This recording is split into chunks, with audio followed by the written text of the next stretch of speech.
Hello प्यारे विद्यार्थियों, आज हम लोग पुनः सीखेंगे नाइट्रोजन के कुछ यौगिकों के बारे में, जो कि आपके कोर्स में नाइट्रोजन के देखा जाए तो बहुत सारे ऑक्साइड हैं, बहुत सारे ऑक्सो अम्ल हैं, बहुत सारे यौगिक हैं। उन सब के बारे में हमको अध्ययन नहीं करना है, बल्कि हमको जो है कुछ टॉपिकों के बारे में अध्ययन करना है। जैसे बात करें हम N2 के, फिर इसके बाद NH3 की, फिर इसके बाद नाइट्रिक अम्ल की।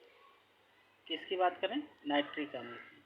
तो हम लोग डाई नाइट्रोजन का भी अध्ययन कर चुके हैं, अमोनिया का भी अध्ययन कर चुके हैं, और आज सीखेंगे नाइट्रिक अम्ल की। ठीक है। अच्छा, तो बात करें हम कि नाइट्रोजन के कुछ ऑक्सो अम्ल। तो नाइट्रोजन की देखा जाए जो ऑक्सो अम्ल हैं, क्या नाइट्रोजन के ऑक्सो अम्ल। तो ऑक्सो अम्ल की अगर मैं बात करूं, यानी जिसमें नाइट्रोजन भी हो, ऑक्सीजन भी हो, और उसके साथ साथ वो अम्ल भी है। तो नाइट्रोजन के जो ऑक्सो अम्ल हैं वो बहुत सारी कैटेगरी हैं, जिनमें से देखा जाए तो जो पहली कैटेगरी इसकी आती है, जिसको हम क्या कहते हैं, H2, N2 और O2। क्या? H2N2O2। इसको हम कहते हैं हाइपोनाइट्रस अम्ल। क्या कहते हैं? हाइपोनाइट्रस अम्ल। हाइपो हो गया, फिर नाइट्रस अम्ल, ये इसका फार्मूला हो गया। ठीक है। और दूसरे ऑक्सो अम्ल की बात करें तो HNO2। इसको हम लोग कहते हैं नाइट्रस अम्ल। क्या कहते हैं? नाइट्रस अम्ल। अगर आगे हम बात करें, जैसे आपका ये है अगला ऑक्सो अम्ल HNO3, तो इसको हम कहते हैं नाइट्रिक अम्ल। ठीक है, क्लियर है यहाँ तक? अच्छा जी। तो आगे अगर हम बात करें नाइट्रिक अम्ल की, तो नाइट्रिक अम्ल का निर्माण, क्या चीज़? नाइट्रिक अम्ल का निर्माण यानी विरचन। तो ये परीक्षा की दृष्टि से महत्वपूर्ण टॉपिक है, जो परीक्षाओं में प्रायः पूछी गई है और पूछी भी जाती है, पूछी जाएगी भी। तो आइए अगर हम देखें प्रयोगशाला में नाइट्रिक अम्ल कैसे बनाते हैं, या फिर व्यापारिक स्तर पर या बड़े पैमाने पर नाइट्रिक अम्ल का निर्माण हम लोग कैसे करते हैं, आइए इसके बारे में हम लोग सीखते हैं। तो पहले हम बात करें प्रयोगशाला में। प्रयोगशाला में नाइट्रिक अम्ल का निर्माण करने के लिए हम बता दें आपको कि सर्वप्रथम आप कांच के एक रिटार्ट लेंगे। क्या लेंगे? कांच का एक रिटार्ट। तो कुछ रिटार्ट ऐसे ही होगा आपका,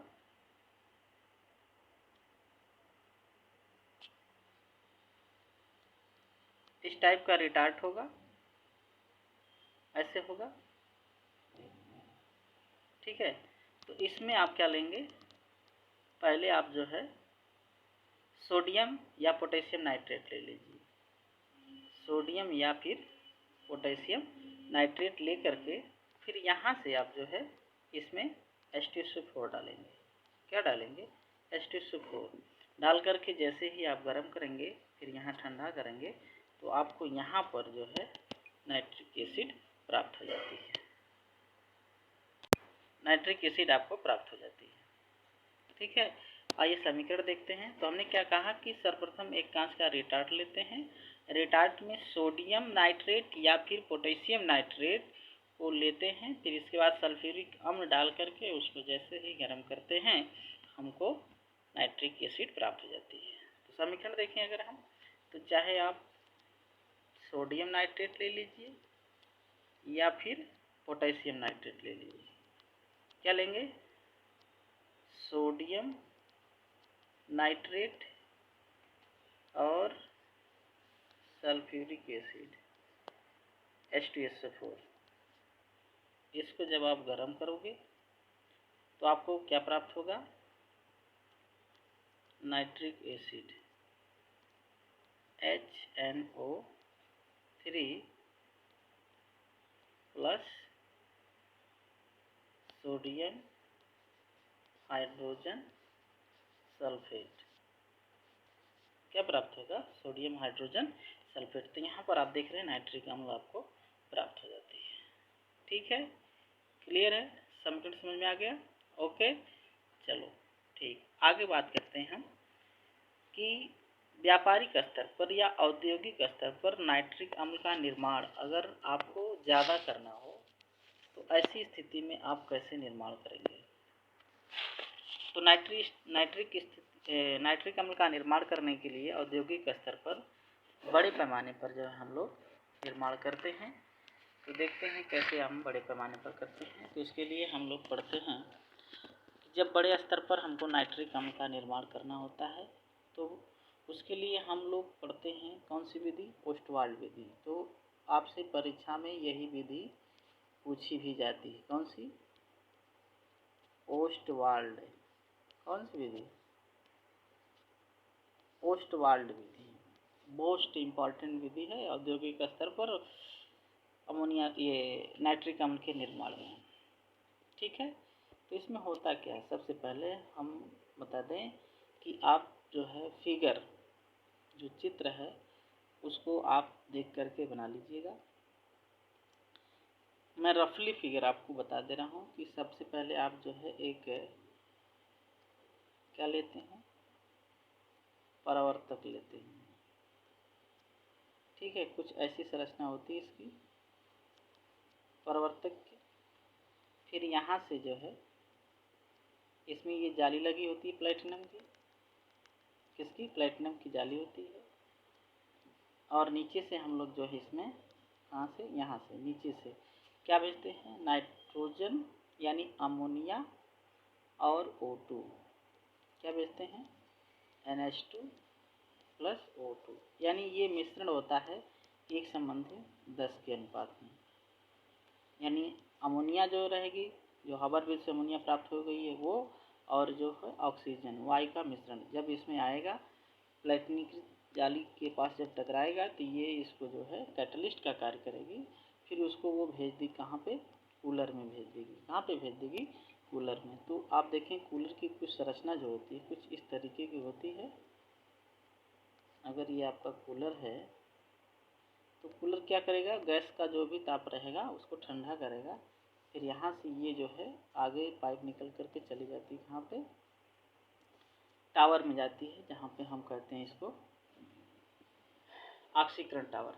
कौन सा टावर कहते हैं, ऑक्सीकरण टावर। यहाँ पर क्या होता है कि जो यहाँ परावर्तक से जो गैसें आई है यानी नाइट्रिक ऑक्साइड और क्या O2, ये अपक्रिया करके क्या बनाता है, 2NO2 बन जाएगा। ठीक है, फिर ऑक्सीकरण टावर से जो है आगे जो भेजी जाती है अवशोषक टावर में। तो अवशोषक टावर की कुछ संरचना देखें तो कुछ हमारी संरचना जो है इस तरीके की होती है, ऐसे। फिर यहाँ पर ये जो है फ्लिंट प्रूफ, ये प्रूफ अम्ल प्रूफ फ्लिंट होती है। जैसे ही ये ऑक्सीजन टावर से, ये ऑक्सीजन टावर से यहाँ पे आती है तो यहाँ आपको जो है सल्फ यानी ये आपको प्राप्त हो जाता है क्या, नाइट्रिक एसिड प्राप्त हो जाती है। फिर यहाँ से इसको हम रिमूव कर लेते हैं और व्यर्थ गैसें जो होती हैं वो यहाँ से रिमूव हो जाती है। तो पूरी ये जो है ओस्टवाल्ड विधि का टावर हो जाता है, मतलब प्रोसेस हो गई। अगर फिगर, संपूर्ण फिगर की बात करें तो संपूर्ण फिगर जो है आप कुछ इस तरीके से बनाइए।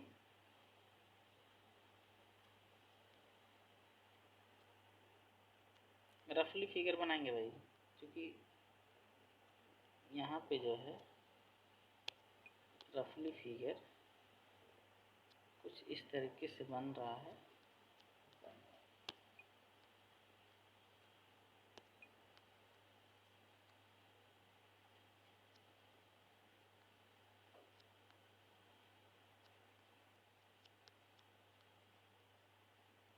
ठीक, देखिए देखते रहिएगा आप, हम जो फिगर कुछ ऐसे बना रहे हैं।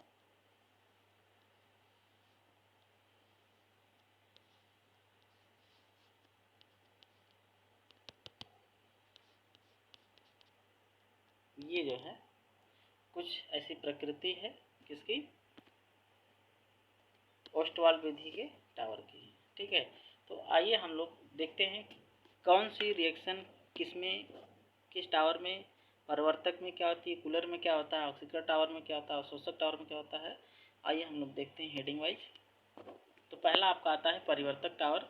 परिवर्तक टावर क्या करता है कि यह स्टील का बना एक कक्ष होता है जिसमें प्लैटिनीकृत जाली लगी होती है, जो क्या करती है कि जो आपका अमोनिया गैस है और ऑक्सीजन, इसका जो मिश्रण है, इसको वो जो है कितने टाप पर, 1100 प्लैटिनीकृत जाली हो गई है। 1100 टावर पर जब अपक्रिया करेगी तो ये बनाती है नाइट्रोजन मोनोऑक्साइड प्लस H2O, और उसके साथ साथ उष्मा का भी उत्सर्जन करती है। किसका उत्सर्जन करती है, प्लस उष्मा। ठीक ठीक।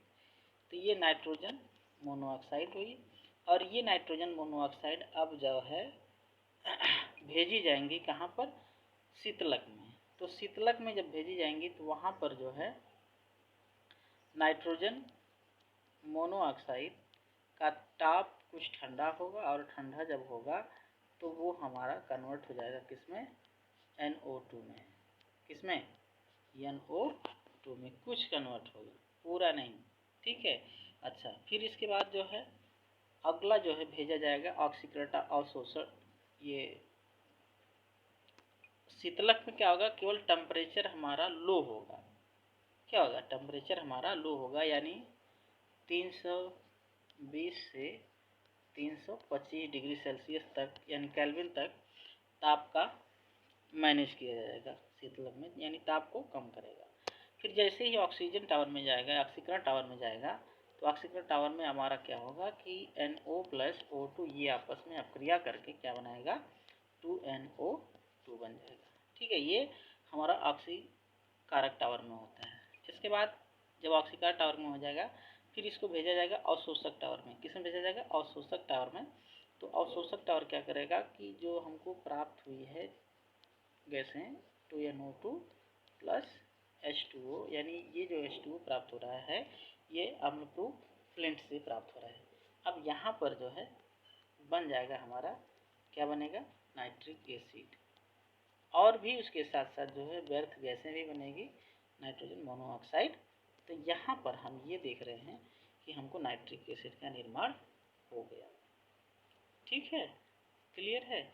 अच्छा जी, आगे देखते हैं कि अम्ल के फिजिकल प्रॉपर्टी, यानी नाइट्रिक अम्ल के भौतिक गुण। तो नाइट्रिक अम्ल के भौतिक गुण की अगर आप बात करें तो शुद्ध अवस्था में नाइट्रिक अम्ल रंगहीन तेलीय द्रव होता है। अशुद्ध अवस्था में नाइट्रिक अम्ल पीला भूरा रंग का होता है।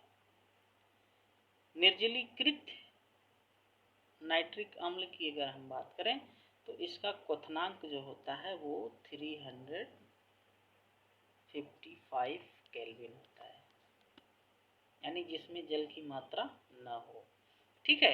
अच्छा जी, इसके बाद अगली पॉइंट्स की अगर हम बात करें तो अगर इसको 231 कितना 231.4 केल्विन ताप पर ले जाते हैं तो ये ठोस रंग, यानी ठोस सफ़ेद रंग का हो जाता है, यानी ठोस के रूप में जम जाता है, और उसका कलर कैसा होता है, ठोस होता है। ठीक। अगली पॉइंट्स की अगर हम बात करें तो अगर ये त्वचा पर पड़ गए तो वहाँ पर तुरंत फफोले डाल देंगे, यानी ये कह लीजिए कि त्वचा पर प्रबल संक्षारक के प्रभाव को प्रदर्शित करते हैं। ठीक, क्लियर। अच्छा जी, आगे देखें अगर हम तो आती है हमारी केमिकल रिएक्शन। कौन सी, केमिकल रिएक्शन। केमिकल प्रॉपर्टीज की अगर हम बात करें, वही केमिकल प्रॉपर्टीज में अगर हम देखें तो नाइट्रिक अम्ल एक प्रबल अम्ल है जो बहुत सारी अपक्रियाओं को प्रदर्शित करती है। तो आइए देखते हैं, उसमें पहली अपक्रिया है डिकम्पोजिशन, यानी अपघटन। पहली पॉइंट क्या है, अपघटन।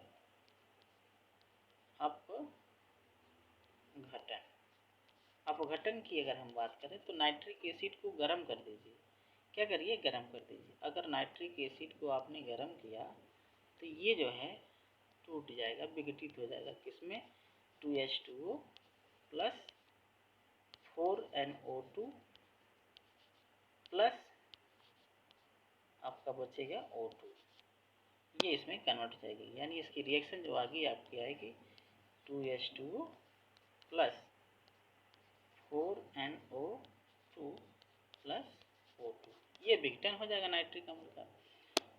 इसके बाद अम्लीय गुणों की बात करें, अम्लीय लक्षण की बात करें तो ये जो है अम्लीय लक्षण को प्रदर्शित करते हैं। यानी अगर इसको आप जल में घोल दिए, किसको, नाइट्रिक अम्ल को, नाइट्रिक अम्ल को यदि आपने जल में घोल दिया तो भाई ये जो है आपका अम्लीय गुणों को प्रदर्शित करेंगे, यानी H+ आयन देगा। ये हो जाएगा तब हाइड्रोनियम आयन प्लस NO3, तो यहाँ पर आपको HNO3 प्लस आयन प्राप्त हो जाता है, जिसके कारण ये अम्लीयता को गुण को प्रदर्शित करता है। ठीक, अच्छा जी, आगे बात करें अगर क्षार से क्रिया करा दें तो क्षार आपको जैसे सब कुछ करिए, आप क्या ले लिए, NOH ले लीजिए, और फिर इसकी अपक्रिया आपने करा दिया किसके साथ, नाइट्रिक अम्ल के साथ कराया, तो आपको क्या प्राप्त होगा, NaNO3 प्लस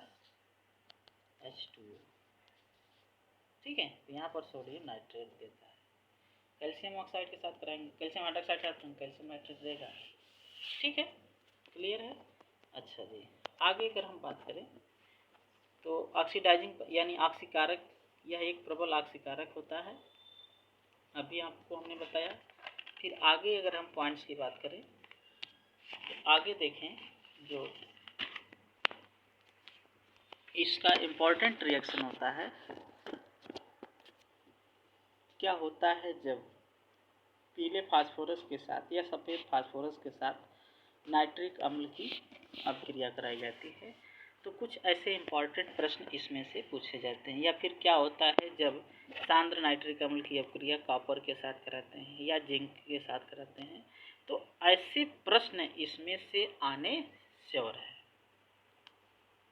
ठीक है, तो जैसे मैंने कहा क्या होता है जब पीले फास्फोरस या सफ़ेद फास्फोरस की अम्ल अपक्रिया नाइट्रिक अम्ल के साथ कराते हैं, मान लीजिए हमने कहा कि P4 प्लस HNO3, तो इसकी जब अपक्रिया आप कराएंगे तो यहाँ मात्रा लेंगे 20, और ये बनेगा क्या, आपका बनेगा H3PO4, यहाँ 4 मॉलिक्यूल कर लीजिएगा, प्लस 20 NO2 प्लस 4H2O, क्या बनेगा, 4H2O बनेगा। ठीक है, इसी तरीके से सल्फर 8 के साथ अगर नाइट्रिक अम्ल की अपक्रिया कराते हैं तो सल्फर 8 के साथ कराएंगे तो सल्फ्यूरिक अम्ल का निर्माण होगा। ठीक है, और अगर हमने कहा कि गर्म सांद्र नाइट्रिक अम्ल के साथ अपक्रिया कराएं, किसकी, कॉपर के साथ, तो कॉपर का देख लीजिए, कॉपर हो गया प्लस नाइट्रिक अम्ल, ठीक, एरो, क्या बनेगा, CuNO3 का twice plus 2NO2 plus 2H2O। ठीक, तो ये जो है आप जो रिएक्शन है इसको याद रखिएगा। इसी तरीके से आप कॉपर के स्थान पे अगर जिंक कर लेते हैं तो यहाँ पे जिंक हो जाएगा, बाकी सब वही रहेगा। ठीक, तो यहाँ से प्रश्न आपका बनना श्योर है, परीक्षाओं में पूछा जाता है। ठीक है, लिख लीजिएगा, देख लीजिएगा इसको। ठीक है, अच्छा जी, अब बात करेंगे हम उपयोग की।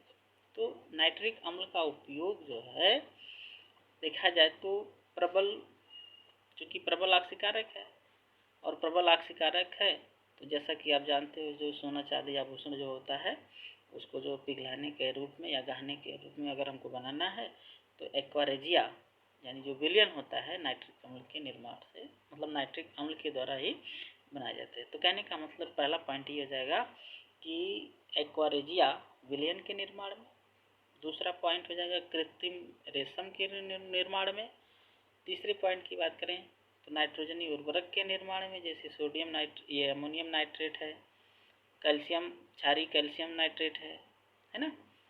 और भी बात करें तो विस्फोटक के रूप में है, TNT हुआ, डायनेमाइट हुआ या पिक्रिक अम्ल हुआ, है ना। तो इन सब के निर्माण में जो है इनका उपयोग किया जाता है। ठीक है, क्लियर है? ओके।